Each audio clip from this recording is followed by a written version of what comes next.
우선 책 이름을 먼저 오픈하고 진행하겠습니다. 디바인 매트릭스, 리얼리티 트랜서핑, 리액트, 부는 어디에서 오는가, 상처받지 않는 영혼, 삶으로 다시 떠오르기, 전제의 법칙. 아니, 처음부터 이걸 다 까면 어떡하냐 싶으실 거예요. 하지만 사실 이 영상의 핵심은 책 이름이 아닙니다. 왜 수백 수천 권의 책들 중에서 하필이면 이 책들을 읽어야만 하는지, 왜 영상 후반부에서 제시하는 순서대로 책을 읽어야만 하는지에 핵심 알맹이가 녹아 있으니까 책 이름이라는 껍데기가 아니라 알맹이를 건져가시길 바랍니다. 제 첫 번째 인생책은 그렉 브레이즌의 디바인 매트릭스입니다. 저는 과학을 너무나도 신실하게 믿었었기 때문에 영성이나 끌어당김은 정신병이라고 생각하면서 살았어요. 그랬던 저에게 끌어당김이 과학이라는 걸 처음으로 알려준 책이 바로 디바인 매트릭스입니다. 그때 당시에 제가 책을 읽으면서 어떤 생각을 했었냐면, 뭐야, 알만한 과학자들이 양자 물리학으로 영성을 풀어내고 있네? 영성이랑 과학이랑 완전히 분리되어 있다고 생각했었는데 아니었잖아. 영성과 과학은 에너지의 작용을 설명하는 서로 다른 표현법이었을 뿐이구나. 이렇게 과학이라는 도구를 통해서 영성에 대해 꽉 닫혀있던 제 가슴을 활짝 열어준 책이 바로 디바인 매트릭스입니다. 내가 과학을 너무 믿기 때문에 도저히 영성이 안 믿어진다. 과학이라는 요소 없이는 확실한 믿음이 생겨나질 않는다. 근데 끌어당김의 법칙에 대한 확신은 좀 가져보고 싶다. 이런 분들께 디바인 매트릭스를 강력 추천드립니다. 이 책을 통해서 끌어당김은 진짜로 물리학이라는 걸 확실하게 흡수할 수 있으실 거예요. 저의 두 번째 인생책은 바로 리얼리티 트랜서핑입니다. 제가 이 책을 거부감 없이 읽을 수 있었던 이유는 첫 번째 책과 마찬가지로 저자가 과학자였기 때문이에요. 러시아의 양자 물리학자가 끌어당김을 하나부터 열까지 체계적으로 설명해준다고? 이거는 못 참지. 리얼리티 트랜서핑에는 다른 끌어당김 저서들에서는 다루지 않는 중요성, 균형력, 펜듈럼이라는 생소한 개념들이 나오는데 이 중요성, 균형력, 펜듈럼이라는 개념을 아는가 모르는가에 따라서 끌어당김 라이프의 질적 수준이 달라집니다. 첫 번째로 소개한 디바인 매트릭스가 과학이라는 도구를 통해서 초심자의 마음을 열어주는 끌어당김 입문서 같은 느낌이었다면 리얼리티 트랜서핑은 끌어당김계의 올인원 바이블 같은 느낌입니다. 누가 끌어당김 올인원 책 한 권만 추천해달라고 부탁하면 그냥 리얼리티 트랜서핑을 권하면 될 정도로 끌어당김의 법칙의 시작부터 끝까지 체계적으로 잘 설명돼 있어요. 바이블을 추천하는 데에는 이유가 없죠. 그냥 끌어당김계의 올인원 바이블이니까 꼭 읽어보세요. 리얼리티 트랜서핑은 총 3권의 시리즈 형태로 구성되어 있는데 모든 시리즈의 모든 내용이 끌어당김을 낱낱이 이해하기 위해서 꼭 필요한 지식들이니까 3권 모두 순차적으로 다 읽어보셨으면 좋겠습니다. 저의 세 번째 인생책은 바로 네빌 고다드의 리액트라는 책입니다. 앞서 언급한 리얼리티 트랜서핑을 통해서 끌어당김에 대한 체계적인 개념들을 익히고 나면 잠시 머리가 띵 할 겁니다. 너무 낯설고 방대한 지식들이 머릿속에 한꺼번에 들어와서 실전에서 어떻게 행동해야 하는지, 일상에서 어떤 마음을 가지고 어떤 반응을 해야 하는지 감이 안 잡힐 거예요. 바로 그때 리액트를 읽어야 합니다. 여러분이 시험을 준비하는 수험생이라고 해봅시다. 시험 치는 날이 코앞까지 다가온 상황. 올인원 교재를 통째로 암기해서 이론은 빠삭한데 막상 실전 모의고사에서는 점수가 안 나와. 머리로는 다 알겠는데 실전에서 어떻게 해야 되는지 감이 안 잡히네 라고 막 고민하고 있는데 갑자기 내 옆에 있던 전교 1등 친구가 너무 쉽고 간단한 표현으로 정답을 툭툭 던져주는 것 같은 느낌을 주는 책이 바로 리액트입니다.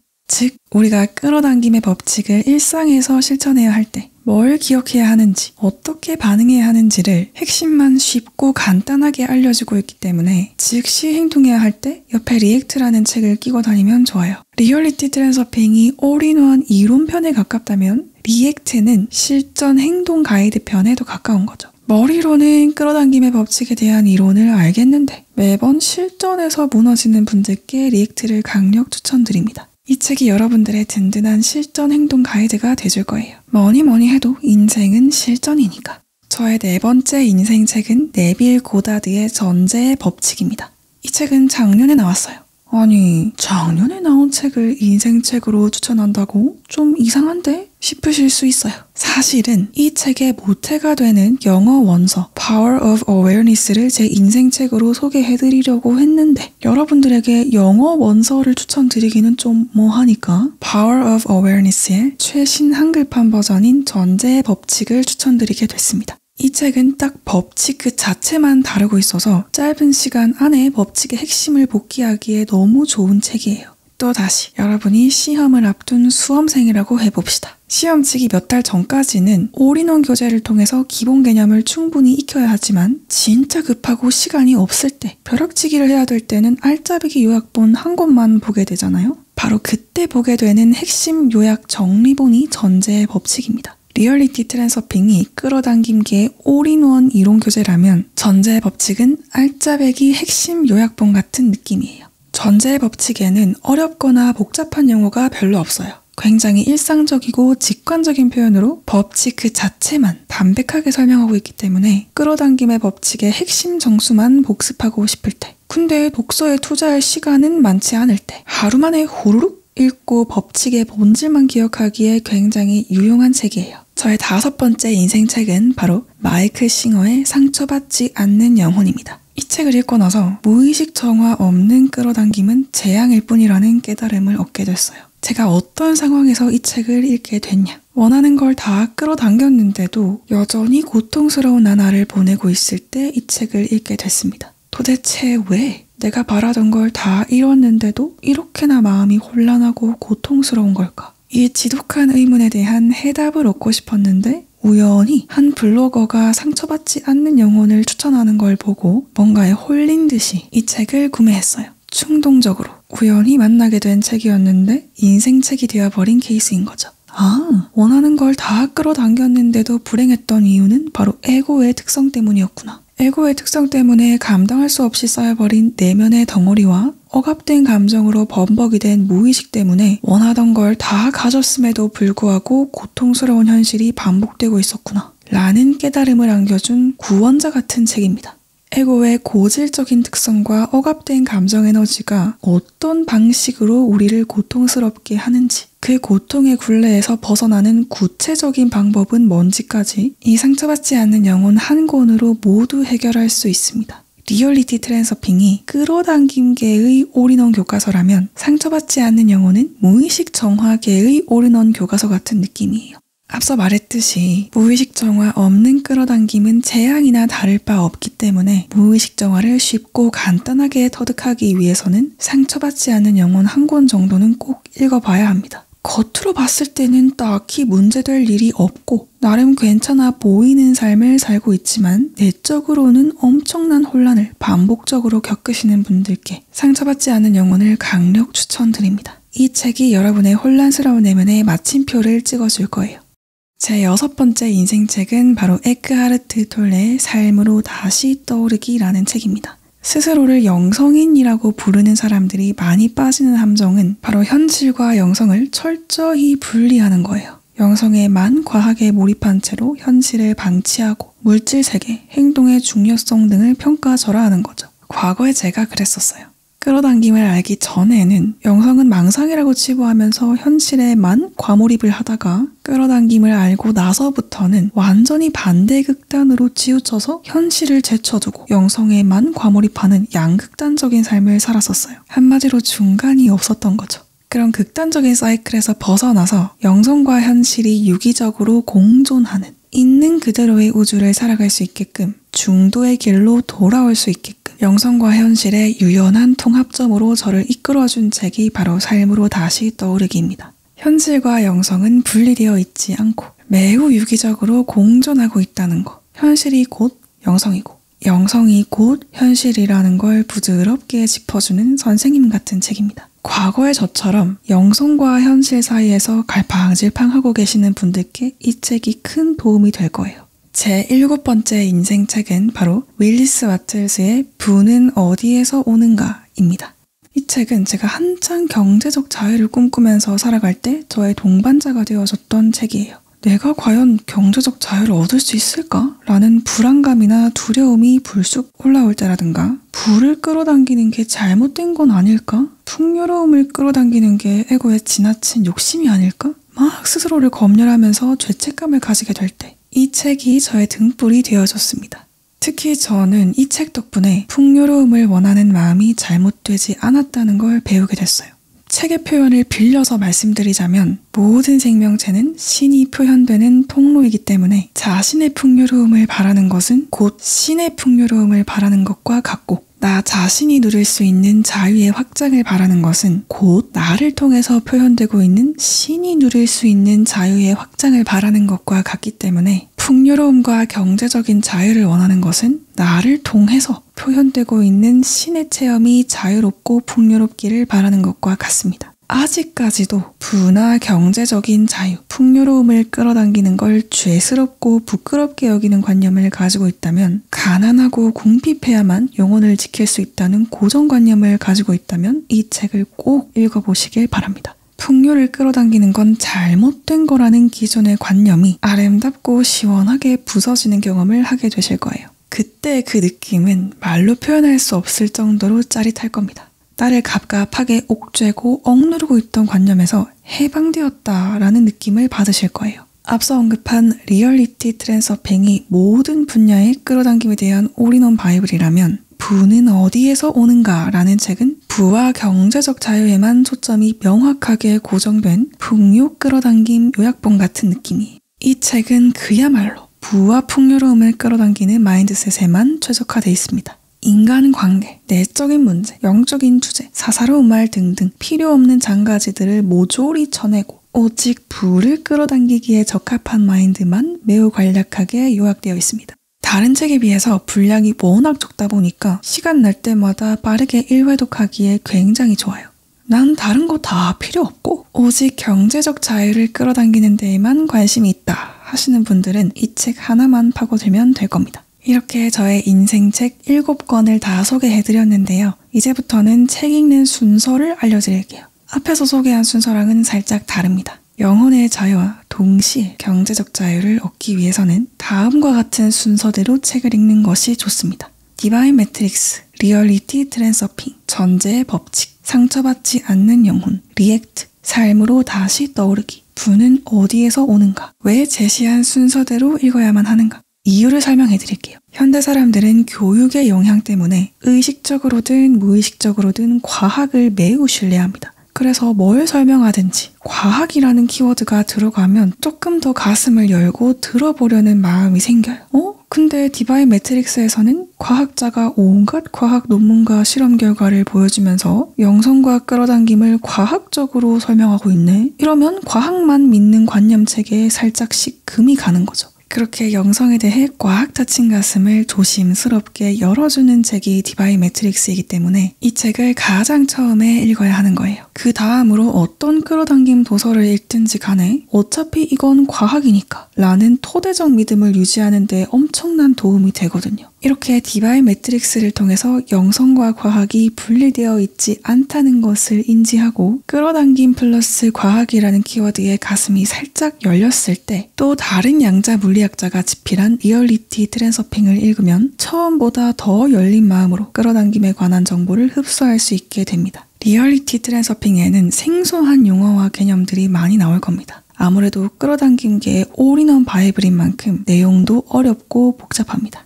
리얼리티 트랜서핑에서 얻게 된 낯설고 방대한 지식 때문에 여러 개념들로 뒤죽박죽 혼잡해진 머리를 깔끔하게 정리해줘야 하는데 바로 그때 전제의 법칙을 읽어줘야 합니다. 전제의 법칙은 굉장히 담백하게 법칙 그 자체만 설명하고 있기 때문에 리얼리티 트랜서핑이라는 올인원 교재를 통해서 배운 지식들의 알짜배기 핵심만 복기하는 데에 큰 도움이 되거든요. 여기까지 읽고 책 속의 내용을 실천하는 시간을 중간에 계속 가져왔다면 사소한 것들을 끌어당기는데 성공할 수밖에 없습니다. 그리고 얼마 안 가서 원하는 것을 끌어당겼지만 여전히 내적으로 고통스러운 현실을 경험하게 될 겁니다. 왜냐? 무의식 정화가 안 된 상태에서 끌어당긴 것들은 고통과 혼란을 가중시킬 뿐이니까. 바로 그때 상처받지 않는 영혼을 읽음으로써 무의식에 쌓인 덩어리를 직면하고 해소하는 작업을 해줘야 합니다. 그 무의식 정화 작업을 더 단순하고 강력하게 이끌어줄 책이 바로 리액트예요. 즉 상처받지 않는 영혼과 리액트는 사실상 한 세트라고 보시면 됩니다. 상처받지 않는 영혼이 무의식 정화 이론편이라면 리액트는 실전 행동 가이드편입니다. 내가 어떻게 반응하는지에 따라서 무의식의 덩어리가 공고해지기도 하고 해소되기도 하고 내가 어떻게 반응하기로 선택하는가에 따라서 현실이 즉각적으로 다른 상을 보여준다는 진리를 직접 체험하기에 딱 좋은 실전 가이드북이 바로 리액트입니다. 그렇게 상처받지 않는 영혼과 리액트 두 책을 옆구리에 끼고 현실 속에서 무의식 정화를 실천하다 보면 자칫 영성에만 과하게 몰입하게 될 수 있는데 바로 그 타이밍에 삶으로 다시 떠오르기를 읽어야 합니다. 이 책을 통해서 영성과 현실의 밸런스를 맞춰가는 작업을 할 수 있을 거예요. 영성과 현실이 분리되어 있다는 착각에서 벗어나서 현실의 지금 이 순간 속에 모든 영성이 녹아있다는 사실을 알아차릴 수 있도록 도와주고 지금 이 순간을 살아갈 수 있도록 차분하게 이끌어주는 책이 바로 삶으로 다시 떠오르기입니다. 이렇게 6권의 책을 읽고 나면 분별심을 가지고 뭔가를 판단하는 행위가 무의미하다는 걸 충분히 학습했을 거예요. 그 덕분에 자연스럽게 풍요로움을 원하는 것이 잘못된 게 아니라는 것까지도 받아들일 수 있게 됩니다. 바로 그때 마지막으로 부는 어디에서 오는가를 읽어야 합니다. 왜 마지막을 풍요 끌어당김으로 장식해야 하는가? 우리가 끌어당김을 하는 이유는 결국 풍요로움이니까요. 우리 솔직해집시다. 고통과 결핍을 원해서 끌어당김을 하는 사람은 없습니다.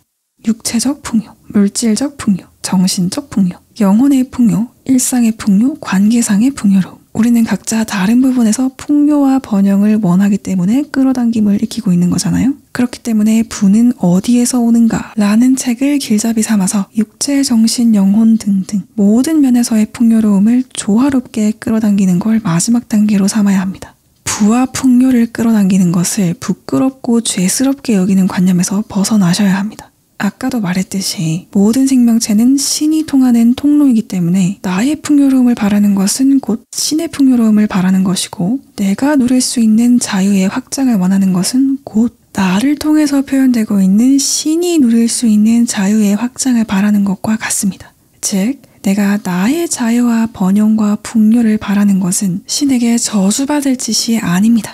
나를 통해서 표현되고 있는 신의 체험이 더 자유로워지기를, 나를 통해서 발현되고 있는 신의 체험이 더 풍요로워지기를 바라는 순수한 마음이 부와 풍요를 끌어당기도록 만드는 거니까 죄책감을 가질 필요가 전혀 없습니다. 영상에서 알려드린 책 읽는 순서는 끌어당김을 단계적으로 차근차근 완벽하게 마스터할 수 있게끔 잘 짜둔 커리큘럼이라고 생각하시면 됩니다. 뭔가를 잘 짜여진 커리큘럼대로 학습하는 사람과 학습 순서 없이 중구난방으로 배우는 사람은 지식을 습득하는 정도와 속도 부분에서 압도적인 차이가 날 수밖에 없어요. 수학을 예로 들자면 더하기, 빼기, 곱하기, 나누기를 배우고 나서 방정식을 배워야지 미적분 먼저 배우고 그 다음에 덧셈 뺄셈 배우고 그 다음에 삼각함수 배웠다가 제일 나중에 1차 함수를 배우면 아무것도 제대로 흡수하지 못합니다. 그렇기 때문에 책을 읽는 순서도 굉장히 중요해요. 끌어당김을 좀 마스터해보고 싶은데 도대체 어떤 책을 어떤 순서로 읽어야 할지 감도 안 잡히고 막막하다 싶으면 그냥 이 7단계 코스를 그대로 밟아보세요. 절대로 후회하지 않을 겁니다. 근데 나는 이 책들 거의 다 읽어봤는데? 라고 생각하시는 분도 계실 겁니다. 이미 한 번씩 읽어봤던 책들이라도 영상에서 제시한 순서대로 다시 한번 읽어보세요. 장담하건대 느낌이 완전히 다를 겁니다. 그리고 꼭 당부드리고 싶은 게 있어요. 한 권을 읽으면 2주에서 한 달 정도는 책 속의 핵심 내용을 행동으로 옮기는 시간을 가져야 합니다. 한 권 읽고 바로 다음 책 읽고 또 바로 다음 책 읽고 빨리 다 읽어버려? 이렇게 숙제하듯이 읽으면 절대로 안 됩니다. 급할수록 오히려 돌아가세요. 책 한 권을 다 읽고 나면 2주에서 한 달 정도는 그 책 하나만 붙들고 책 속의 핵심 메시지를 냅다 행동으로 옮기는 시간을 가지세요. 그 책과 함께하기로 정한 기간만큼은 이 책이 당분간은 내 인생 게임 가이드북이다 라고 생각하면서 책 속의 메시지를 실천함으로써 머리로만 알던 거를 몸으로 체득하는 시간을 가져야 합니다. 왜 그래야만 하는가? 행함 없는 삶은 아무런 의미가 없기 때문이에요. 책을 읽는 이유는 단순히 지식을 얻기 위해서가 아닙니다. 삶을 행동으로 옮기기 위해서 지식을 얻는 거예요. 행동으로 옮겨지지 않을 지식을 습득하는 행위는 지적 허영심을 채워주기만 할 뿐 아무런 변화도 일으키지 못합니다. 사랑과 친절이라는 개념을 머리로만 아는 사람과 사랑과 친절을 행하는 사람은 완전히 다른 삶을 살아갑니다. 마찬가지로 끌어당김의 법칙을 알기만 하는 사람과 행하는 사람은 완전히 다른 삶을 살아갑니다. 뭔가에 쫓기듯이 그저 읽는 행위를 위한 독서를 하면서 1년에 몇십 권씩 뚝딱 읽어내는 사람보다 1년에 딱 10권 남짓하게 읽고 10권 속에 녹아있는 핵심 메시지를 행동으로 옮기는 시간을 가지는 사람이 훨씬 더 크게 성장합니다. 그러니까 오히려 천천히 가세요. 책을 읽고 나서 책 속의 메시지를 냅다 행동으로 옮기는 시간을 가지세요. 저 역시 흔들릴 때마다 이 7권의 책을 등불 삼아서 살아가고 있습니다. 저의 인생 책들이 여러분들께도 자그만 등불이 됐으면 좋겠어요. 단언컨대 이 7권의 책을 끌어당김 라이프의 길잡이로 삼는다면 나의 삶은 지금의 내가 상상할 수 없을 정도로 엄청나게 변화할 겁니다. 여러분이 이 영상을 끝까지 봤다는 것 자체가 상승을 위해서 움직일 때가 왔다는 영적 증거입니다. 그러니까 나 자신에게 변화를 허락할 시간이라는 영혼의 속삭임에 한번 몸을 맡겨보세요. 날개를 펴기에 늦은 때란 없습니다. 날개를 활짝 펴고 자유롭게 날아가 봅시다. 이상 진솔미였습니다. 감사합니다, 선생님들.